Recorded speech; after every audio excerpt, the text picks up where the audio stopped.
a common theme is that there's so many different types of people in this world. Yes, and there are. I mean, even here, right? Two people, very different. Mhm. And so if you think about all the people we interact with on a daily basis, clients, lenders, other Mhm. agents, you have to be able to read the room and do what's best for those people. So if a client is very driven, then you have to be able to follow that suit. If they are very laid back, if they want all the data, if they just want to go with the flow, you have to read the room and be able to work with what's best for them.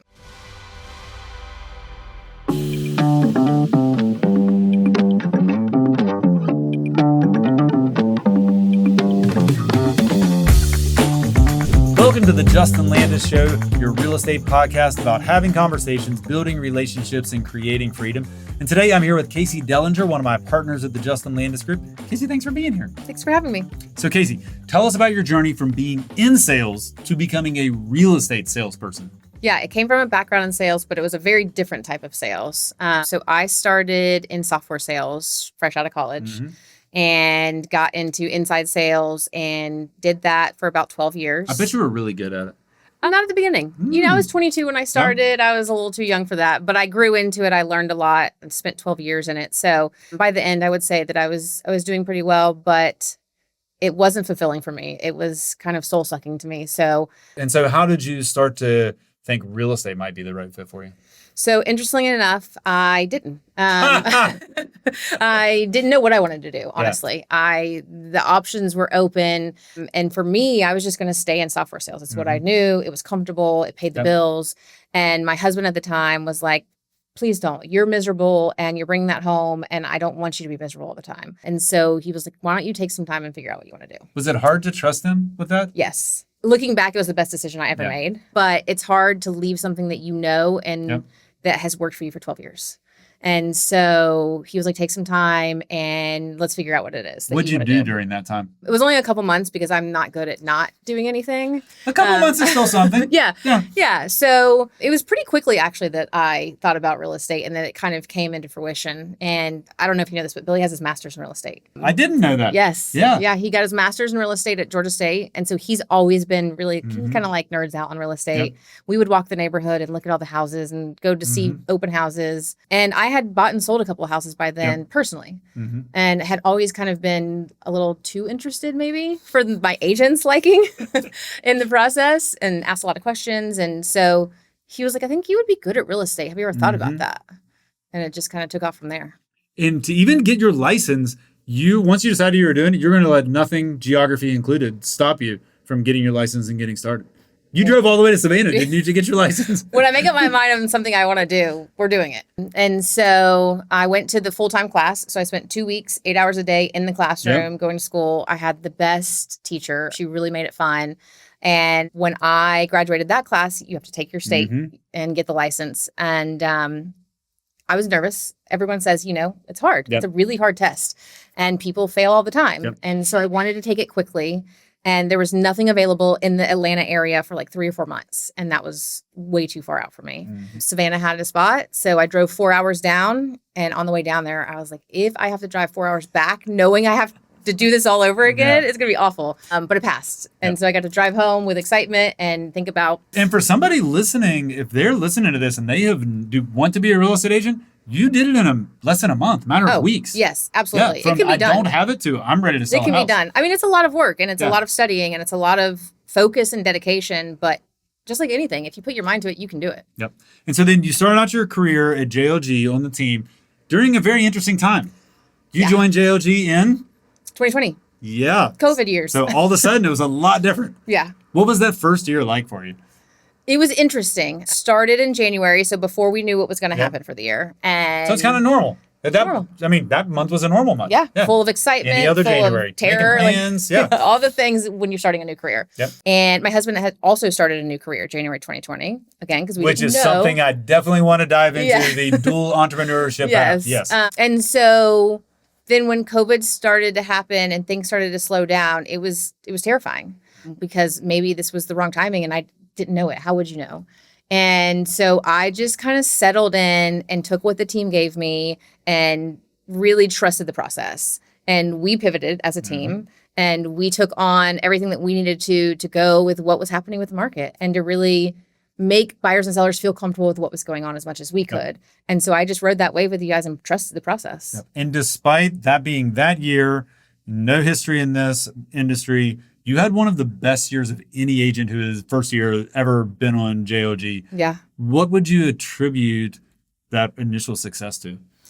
I think that that's just my personality, is that I'm a go-getter and I'm very type A and I want to make things work and very driven. But I also think that I was a yes girl. So I said yes to everything. I said yes to stuff in the city, stuff in the suburbs. I said yes to renters, sellers, buyers, whatever it was. I was there because I wanted to get as much practice as I could, to learn as much as I could, and just involve myself in real estate. What did your previous sales career teach you? How much of that was transferable to real estate sales now that you look back on it? A lot. I mean, it was very different sales cycles and people that I was selling to, but a common theme is that there's so many different types of people in this world. Yes, and there are. I mean, even here, right? Two people, very different. And so if you think about all the people we interact with on a daily basis, clients, lenders, other agents, you have to be able to read the room and do what's best for those people. So if a client is, very driven, then you have to be able to follow that suit. If they are very laid back, if they want all the data, if they just want to go with the flow, you have to read the room and be able to work with what's best for them. You have to be adaptable. Absolutely. Yeah. And so if someone's listening to this that has a sales background and is wondering if it's going to translate, your advice would be generally positive to them? What would you say? Oh, absolutely. Yeah, it does translate. I mean, you have to learn the skill of what you're selling, right? Software and houses are different, but all of the background skills that are necessary for sales are the same. Yeah. Awesome. So you mentioned earlier that your husband, Billy, also started a business at the same time, also an entrepreneur. Yeah. Tell us a little bit about that journey of starting both of these things together, and then we'll get to where that journey has led you now. But at the beginning, what was it like from a personal life standpoint, that first year of y'all both taking on these new adventures? Hard. Let me just summarize this in one word. Hard. No, but we knew that going into it, and we knew that was what was going to happen, and that it was going to be necessary for both of us to kind of hold each other and uplift each other and walk each other through the unknown times, because there was going to be a lot of that starting new careers and new paths.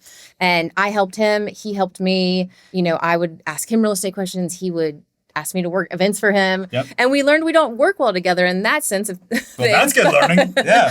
It was tough, but it helped us actually get closer because we learned a lot about each other in those tough times and how to work together better. So it actually helped improve your relationship. Oh, absolutely. Yes. And in the midst of it, it didn't feel like it. But looking back now, absolutely. What advice would you give to somebody that is running the dual entrepreneurship path? Patience. That's good. Believing in each other and trusting each other that you're making the right decisions and that you're doing what you need to do together. So you just mentioned saying yes. And I know Billy was also saying yes to everything at the beginning. So you're saying yes and it's working. But then did there come a point that saying yes to everything didn't work as well? Stopped kind of working? Talk a little bit about that. Yeah. I don't regret saying yes. And I said yes probably for the first 4.5, 5 years of my career here.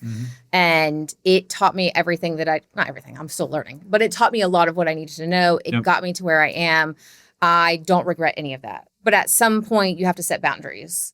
And I was turning down social events. I was working until 10 p.m., waking up at 7 a.m. I was yes to everything. And at some point, you start to have diminishing returns personally. And when you have that, you can't give yourself fully to to personal, your personal relationships, to your work clients, to anything. And so there was a time that it was just like, okay, we have to look back and what boundaries can we set? So how can you if you're used to doing the same thing for so many years and has led to a lot of success, how do you start to shift that? That's a great question. And I'm still working on it now, to be honest with you. I think it's going to be... Appreciate the transparency. I think we always are working. I think it's going to be forever you're working on that because it'll look different depending on where you're at in your career, who you are, what you want out of life. But I think that just knowing what you need as a person to recharge yourself, whether that be, a little extra time in the morning or to work out during the middle of the day or whatever it may be for you, knowing what that is and just being transparent with the people in your life, whether it's your clients, your husband, whoever. One of the things that I've been really impressed that y'all have been able to do, both running businesses, is you have a January routine That is pretty unique for real estate. Tell everybody what you do in January. Yeah. So every January we go to the Florida Keys for the month. It started as a 10-day trip, and this year it was, I think, a 45-day trip. And we take our dogs in the RV and we pack up and we just go somewhere warm. It's too cold in Georgia for us, which I know the Northerners would be like, that's crazy. It's not that cold. But for us, it is. So we go to the Keys. We still work. Yep. But what we do is we work from we have a better view, a better environment for us for that time of year. And we take the first half of every day until lunch, we work proactively. And then the second half of the day, we do something fun while still working, but it's more of a reactive work. And we can only do that because that is the slowest time of year for both of our businesses. But yeah. But it's 45 days. Yeah. It's so amazing. I want you to dig a little bit deeper into that because I think I'm sure someone listening is thinking, I could never do that. Yeah. I bet she's not doing that much business. How many houses did you sell last year? 48. 48 houses. So she says she sold 48 houses and she's taking 45 days out of town. What kind of prep work does it take? What's happening here on the ground? Get a little bit more into like the specifics of what January is like. Yeah. Yeah. So for me, I have leverage that's here that helps me. And so I set that up before I go. And I look at all of my business that I have going on at the end of the year and what I'm expecting at the beginning of the year. And I sit down I have somebody that's helping me with admin stuff and somebody that's helping me with the show or running stuff. And we sit down and we just talk about what to expect. Now it's real estate, so you never know exactly what to expect, but at least we have that groundwork. And so we just kind of go through it and we have constant communication. I mean, daily we're checking in, we're talking, and things change, but we at least kind of know what that path looks like. But don't all your clients fire you because you're not here? No.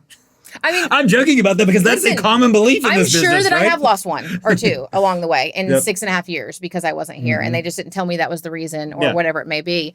But I'm still working while I'm there. I'm still present. I'm still guiding my clients the best that I can. And so they still want to work with me because they know that I'm still doing that. Yeah. I think that is just such a huge lesson for what really matters to the clients. You're guiding them and leading them. And you don't have to be the one to do every single thing because you're still doing the most important thing. Yeah. And helping them. Awesome. So you take the 45 days and then you come back. How is it different for you, or how do you come back after being gone? Refreshed. That's a lot better than your answer of hard. Yeah. The first year was hard. I'm coming back refreshed. Now this is progress. Yes. This is progress. Yeah, we're getting somewhere. No, it's refreshed because I've had that time for myself to be in a better environment for me, whatever, that's different for everybody. And I've had that time for me to just kind of breathe a little bit. Again, it's also because it's the slowest time of year. So, but I think that, again, it kind of boils back to on a daily basis, what are your boundaries? Because you need that time for you to be the best that you can for everybody else. I think on the time of year, this is a seasonal business, right? Absolutely. I mean, no matter how much you want to sell as many houses in November as you're selling in May, it just doesn't really work. It doesn't really work that way. And if it does, it's complete luck. That's not the way it normally goes. And so I have always had a strategy when I was in production as well. You took off January, but I would do no vacation before June because I felt like if I put time in at the beginning of the year, I could basically set my year, make the majority of my income, and then take a lot of time off in the second half of the year if I wanted to. And I don't know if that's the right strategy necessarily, but I just felt it got a better return for my effort to put hard work in the spring when the market was more active than to put the same number of hours in the fall. And you're kind of saying the same thing. Like in January, easier to be gone. It would cost you more to be gone in May. Oh, yes. Once we get back in January, we don't leave again until June. Yeah. We're here the rest of the spring for both of us because that is the busier time. And I do want to be here, obviously, for the most part with my clients. Yep. The final thing I want to wrap up with, and we've kind of hit on this, but I think this is such a key to this business. It sounds like that you and Billy are really supportive of each other in your business. How do you think that's helped you with this to have the support of your partner? Yeah, I mean, I think it's a little different for us because we're both entrepreneurs in a way. And so we both realize that it's a all the time thing, or not an all the time thing, but it can be an anytime thing. Yep. And so when we're on vacation, if I have to stop and make a call or make a text, he understands because he might have to the next day. But it's just understanding what it is that your partner or whoever has to put in to be the best they can be at their career or whatever it is. And if that's fulfilling for them, then you support that. So is the support you have for each other, is that something that just naturally happened because of your path, or is it something that you've worked on and been intentional about to create over time? Yeah, I think we've worked on it and been intentional. At the beginning, it was definitely a source of contention for us. We were both new in this journey of being entrepreneurs, and so we didn't know what that looked like. And it was very hard sometimes to be in dinner and me to be like, hey, I have to write this offer. I have to talk to this client. And he's like, we're having dinner. Can't you just sit down? And again, I've set boundaries now, so I don't do that as much. I've learned along the way.